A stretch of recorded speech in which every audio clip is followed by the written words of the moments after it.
middle, and now, instead of listening, they watched. The thin rod quivered a little, the least little jar in the world, then it vibrated steadily for a few seconds, came to rest, and vibrated again, this time nodding to another point of the compass. "Too soon," said Kotuko. "Some big floe has broken far away outside."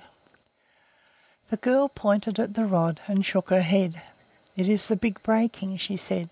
"Listen to the ground ice. It knocks." When they kneeled this time they heard the most curious muffling grunts and knockings, apparently under their feet. Sometimes it sounded as though a blind puppy were squeaking above the lamp, then as if a stone were being ground on hard ice, and again like muffled blows on a drum, but all dragged out and made small, as though they travelled through a little horn a weary distance away. "We shall not go to Sedna lying down," said Kotuko. "It is the breaking. The tornaq has cheated us. We shall die." All this may sound absurd enough, but the two were face to face with a very real danger.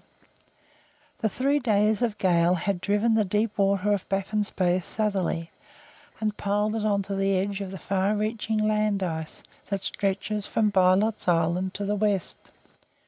Also, the strong current which sets east out of Lancaster Sound carried with it mile upon mile of what they call pack ice, rough ice that has not frozen into fields, and this pack was bombarding the floe at the same time that the swell and heave of the storm-walked sea was weakening and undermining it. What Kotuko and the girl had been listening to were the faint echoes of that fight 30 or 40 miles away, and the little telltale rod quivered to the shock of it.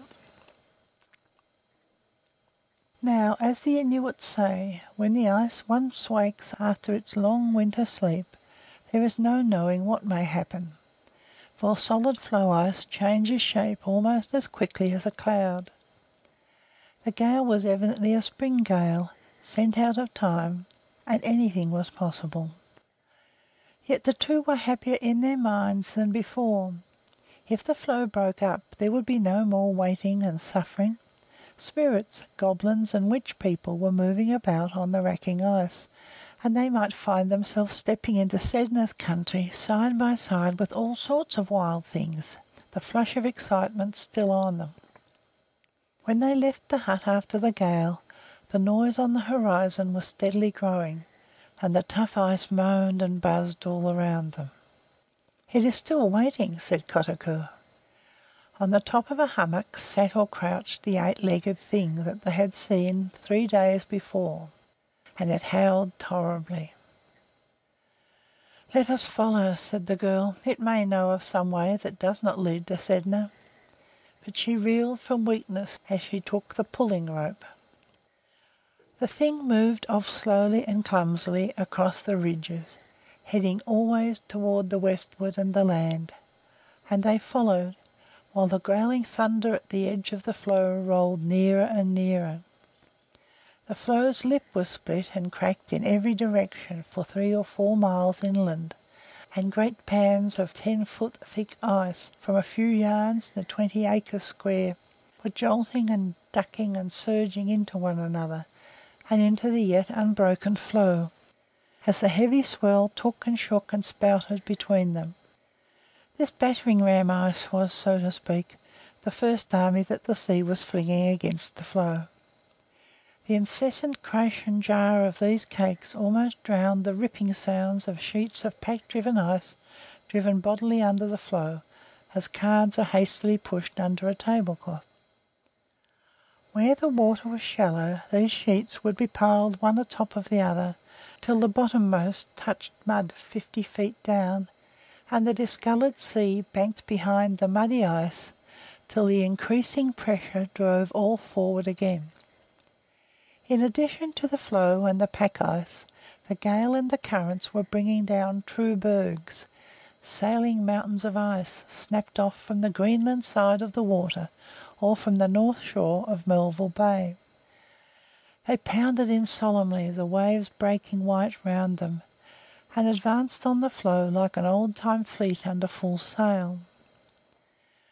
A berg that seemed ready to carry the world before it would ground helplessly in deep water, reel over, and wallow in a lather of foam and mud and flying frozen spray, while a much smaller and lower one would rip and ride into the flat floe, flinging tongues of ice on either side and cutting a track half a mile long before it was stopped. Some fell like swords, shearing a raw-edged canal, and others splintered into a shower of blocks, weighing scores of tons apiece, that whirled and skirted among the hummocks.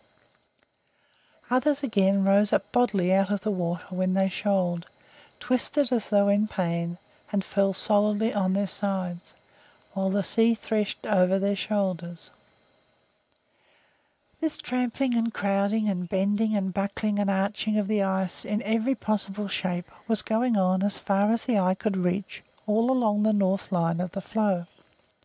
From where Kotuko and the girl were, the confusion looked no more than uneasy, rippling, crawling movement under the horizon, but it came toward them each moment, and they could hear, far away to landward, a heavy booming, as it might have been the boom of artillery through a fog. That showed that the floe was being jammed home against the iron cliffs of Bylot's Island, the land to the southward behind them. "This has never been before," said Kotuko, staring stupidly. "This is not the time. How can the floe break now?" "Follow that," said the girl, pointing to the thing half limping, half running distractedly before them. They followed, tugging at the handsleigh, while nearer and nearer came the roaring march of the ice. At last the fields around them cracked and starred in every direction, and the cracks opened and snapped like the teeth of wolves. But where the thing rested, on a mound of old and scattered ice blocks some 50 feet high, there was no motion. Kotuko leaped forward wildly, dragging the girl after him, and crawled to the bottom of the mound. The talking of the ice grew louder and louder round them, but the mound stayed fast, and as the girl looked at him, he threw his right elbow upward and outward, making the Inuit sign for land in the shape of an island.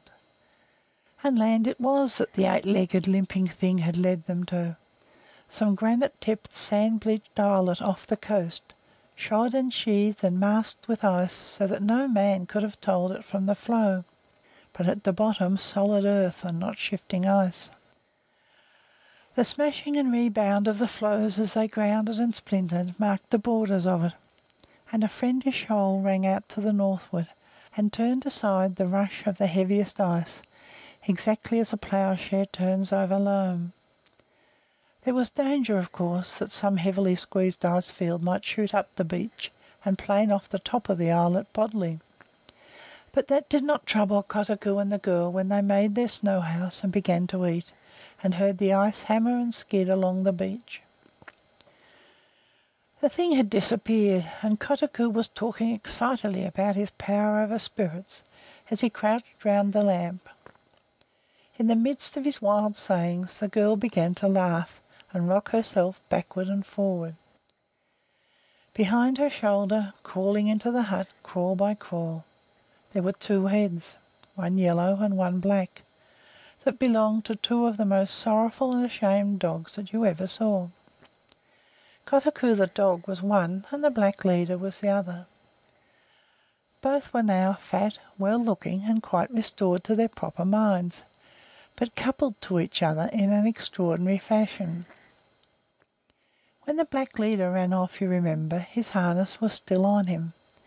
He must have met Kotuko the dog, and played or fought with him, for his shoulder loop had caught in the plaited cotton wire of Kotuko's collar and had drawn tight, so that neither could get at the trace to gnaw it apart, but each was fastened sidelong to his neighbour's neck. That, with the freedom of hunting on their own account, must have helped cure their madness. They were very sober. The girl pushed the 2 shamefaced creatures towards Kotuko, and, sobbing with laughter, cried, "That is Quiquern who led us to safe ground. Look at his 8 legs and double head." Kotuko cut them free, and they fell into his